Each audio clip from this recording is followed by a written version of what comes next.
Hello, my name is Brian Leone, and I'm going to be talking for my persuasive speech today about global warming. Specifically, I'm going to be talking some more about the cause of global warming and then the solution, what we can do as a society to fix this problem. So, global warming is the gradual rise in global temperature that has been taking place at an increased rate for about the last 150 years. This is according to the Intergovernmental Panel on Climate Change, which is just a group of scientists that the United Nations got together from all over the world. And they have universally agreed on the following three things. First, that global warming is real, that it's actually taking place. Second, that it is anthropogenic, which means that it's come about due to human activities, specifically the increased emission of global warming gases such as carbon dioxide. Also, they've agreed that global warming is a problem, that it's caused lots of environmental damage, and that we should take steps as a society to fix this problem. So before we get to how we do that, or before we get to the solution, I think it's important to go back to the cause. And if we can really understand the cause better, then I think the solution is going to come naturally from that. So if we think back to high school chemistry classes, we learned about the first law of thermodynamics, or that energy cannot be created or destroyed, it can only change forms. So it follows from that there's a finite amount of energy in the universe. And in order for us to use this energy to do everything we need to do in our daily lives, we need to convert it into a form that's more useful to us, like electricity. Our infrastructure allows us to easily spread electricity, send it all over the country. And so how do we do this? Well, it's through what's called a generator. Basically, an electric generator converts mechanical energy to electrical energy. And the way that this has traditionally been done is through burning fossil fuels. Fossil fuels include include oil, natural gas, and coal. So burning these things to create energy has some problems. One is that there's a finite supply of these fossil fuels. Scientists don't agree exactly on when we're going to run out of them, but it's clear that the rate at which these are being produced, or the rate at which they're being consumed, is a lot faster than the rate that they're naturally being produced in the earth. So eventually they're going to run out. Another bad point about using fossil fuels for energy is that they create carbon dioxide as a byproduct, along with other pollutants. But the carbon dioxide, we know now, directly leads to global warming. So this is a problem. So wouldn't it be nice if there were some energy sources out there that were renewable, that we're not going to run out of, and that also didn't cause such harm to the environment by releasing carbon dioxide? And it turns out there are. According to alternativeenergy.org, we have many different types of clean, renewable energy sources.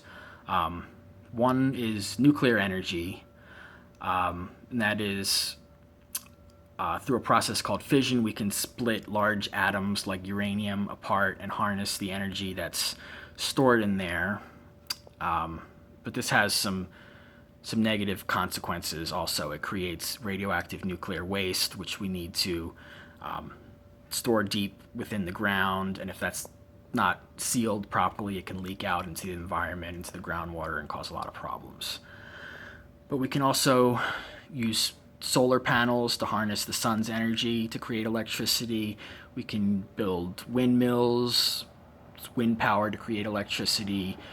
We can use geothermal energy, and that's harnessing the energy from the high temperatures and pressures deep within the earth to create electricity. And hydropower, running water, has a lot of energy that we can use by building dams and creating these devices that can actually move with the tides and the currents to create electricity.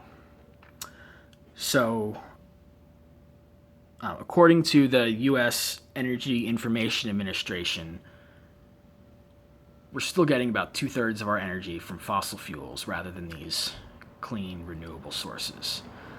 33% from coal, another 33% from natural gas, 20% from nuclear, and only 6% from hydropower, and another 6% from other renewable energy sources. So, why is this? If we have these clean, renewable sources, why aren't we using them more? Well, the answer basically is money. According to Bloomberg, it's much more expensive to create electricity by burn.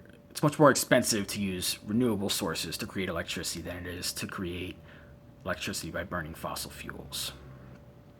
Also, there's the problem that these fossil fuel companies have a lot of money and they can hire lobbyists to talk to Congress on their behalf, and they can donate basically an unlimited amount of money to politicians who can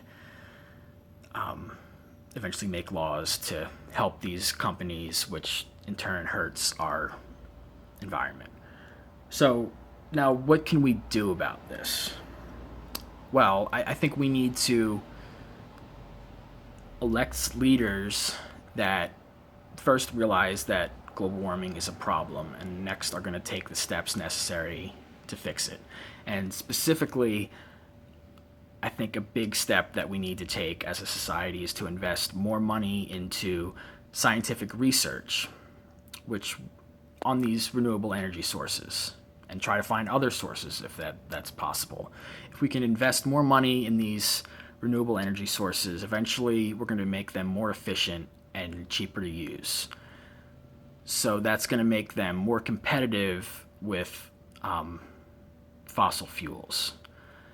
And as we start to lower the price of these renewable energy sources, eventually the economy will take over and use them more. But until that happens, naturally, we need to sort of push the economy in that direction. And the way that we can do that is through subsidies.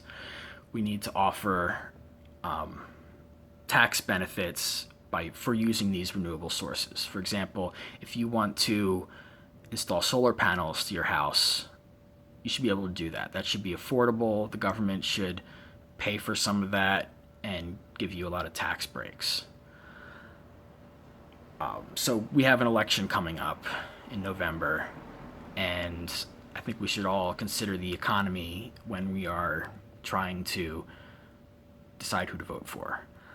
On one hand, you have Donald Trump, who, according to the Washington Post, has said that he doesn't believe that man-made climate change is real.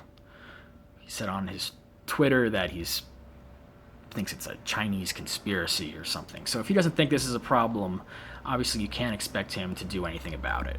On the other hand, you have Hillary Clinton and Bernie Sanders, who their ideas differ slightly, but they both agree that global warming is a problem.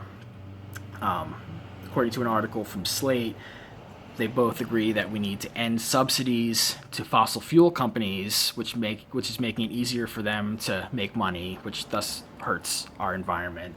And that we should also shift our economy away from burning fossil fuels for energy and towards using those renewable energy sources that I talked about. So, in conclusion, we need to think carefully about the environment when we are deciding who to vote for, because this problem isn't going to go away, and I think it's important that we try to preserve the environment as best we can for future generations. Thanks.